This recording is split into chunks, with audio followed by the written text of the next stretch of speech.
Presenter is Sevilla from the University of Pittsburgh, and the title of her talk is Exploring the AI Panopticon. Welcome to New York.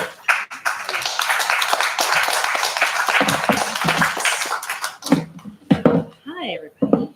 I'm going to just take this off because that might help with the feedback, I think. All right, no, not your phone. So this is my first time with the IGS presenting here.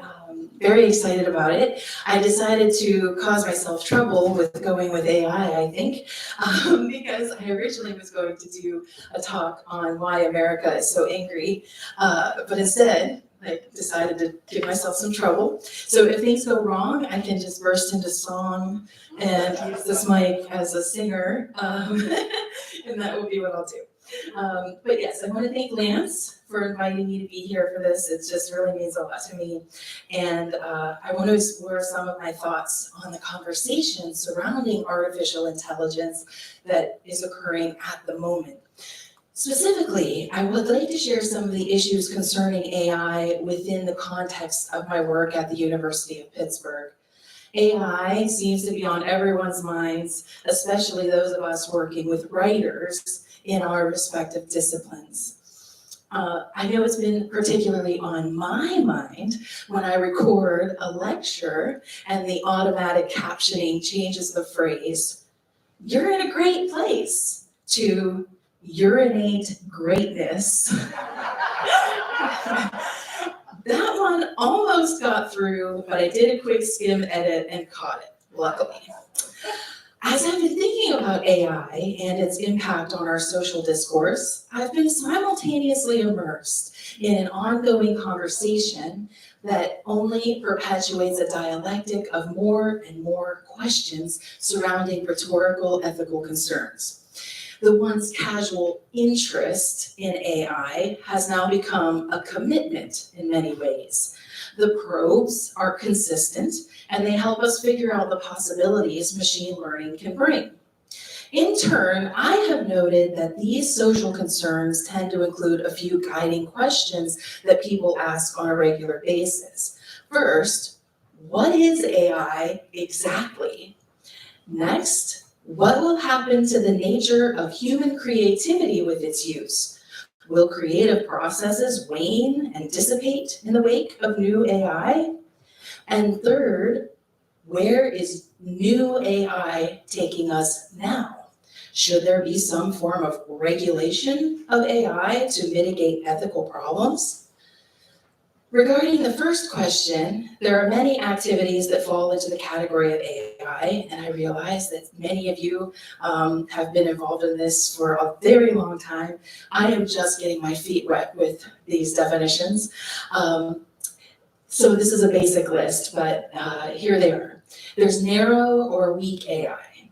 This is AI designed for a specific task or set of tasks. So that would be, for example, voice-activated assistants. General AI or strong AI, this is AI that possesses human-like abilities that may sometimes be referred to as cognitive or self-aware. This can solve tasks without human interventions, such as self-driving cars. The third is artificial superintelligence. This category is somewhat hypothetical, and perhaps, as you might have guessed, a dystopian nightmare waiting to happen, or it could become the best thing we've ever done with technology, but we'll find out as time moves on. So the key concern that any of the creative content that humans produce, and for many humans, this is work that might not always even feel like work because they just love it so much. So we're talking about writers, coders, software developers, artists, and many other disciplines. This might take us back to the philosophical ought, proposed even by David Hume long before AI, which leads me to ask here, just because we can do something, ought we to do it? There is another question that I ask my pre-law students when we are working on forensics of argumentation, and it applies here as well. What could go wrong with all of this? A technological innovation that brings humanity a good amount of discomfort would be algorithms. While algorithms themselves are not considered a type of AI in and of themselves, they do set the rules for decisions or tasks within applications, platforms, and so on. Therefore, they are relevant to this inquiry. Most of you probably already know this, but others might not. Meta, Facebook, right, Instagram, houses a list of things about you if you use Facebook. These things are not necessarily the things you put in there yourselves. For instance, many people choose not to disclose their religious or political affiliations, but Facebook uses algorithms and other data points to guess your interests. We already know that this information is mostly used to pitch advertisements in our feeds. This could be considered an area where things go right for mass consumerism and things go wrong for those of us who are interested in maintaining some semblance of privacy. The second question, which was what will happen to the nature of human creativity? Will these creative processes dissipate in the wake of new AI? This might be the best place to mention Marshall McLuhan, where he says, the medium is the message. In some places in his work, he had also added the idea that it's a social message, which becomes important here.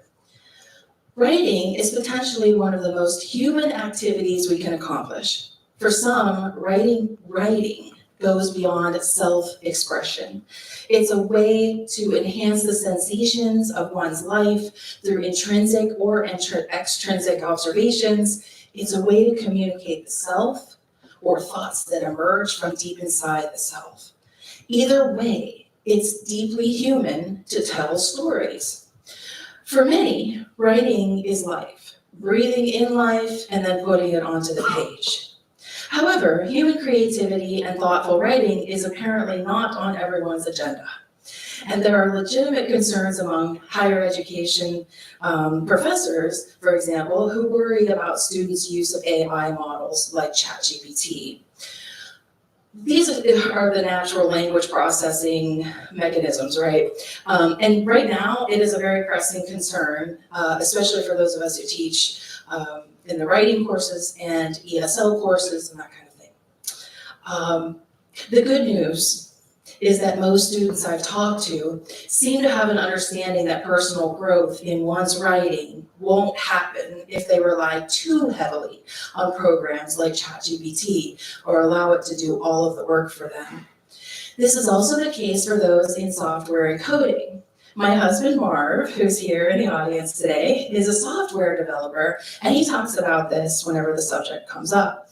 From his perspective, one can't simply understand how to code or how the code works or malfunctions if they are not skilled in coding already. The knowledge base needs to be there, and I feel this is the same for writers as well. Perhaps too, I'm also hopeful that many students still believe in learning for the sake of learning and using the tools that we have to enhance what they make. And that's usually the way I go with it. I'm not taking the Luddite approach. I do ask them, what we can do to use the technology well. Next, this is the part where there's a possibility I'll burst into song. I don't know. I'm noticing that not a lot of people that I have been involved with a lot of groups, and I haven't seen this come up yet. There's the AI Bill of Rights blueprint that led me to our final question about ethical problems and whether or not there should be regulation. And it was a very peculiar thing for me to see on the White House page this AI Bill of Rights blueprint. So there is some kind of movement towards regulatory practices for AI. So here we go. This is where they have some proposed guidelines, and they are in kind of 5 principles. The first one, you should be protected from unsafe or ineffective systems. You should not face discrimination by algorithms, and systems should be used and designed in an equitable way. You should be protected from abusive data practices via built-in protections, and you should have agency over how data about you is used. You should know that an automated system is being used and understand how and why it contributes to outcomes that impact you. You should be able to opt out where appropriate and have access to a person who can quickly consider and remedy problems you encounter.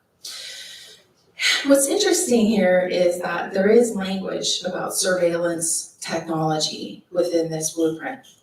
It reads, surveillance technology refers to products or services marketed for or that can be lawfully used to detect, monitor, intercept, collect, exploit, preserve, protect, transmit, or receive data. Here comes the song.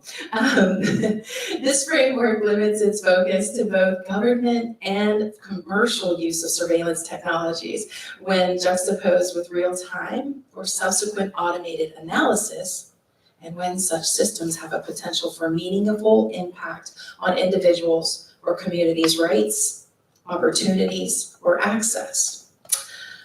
Philosophy has had a way of warning us about the dangers of surveillance technology. Of course, we have here a juxtaposition of somewhat rival concepts in many ways, because philosophers, including Bentham and Foucault, would talk about the Panopticon and Panopticism, respectively, in terms of the ways bureaucracy gets in the way of true freedom in our lives. Nonetheless, I thought it was interesting that we even have a document now from the government, 73 pages in the American political conversation. In Foucault's book, Discipline and Punish, he draws on Bentham's ideas about the prison perspective, where a prisoner can be watched in their cell, but must never know when they are being watched. Foucault further analyzes the realities of a sequestered and observed solitude, and that provides a false sense of freedom.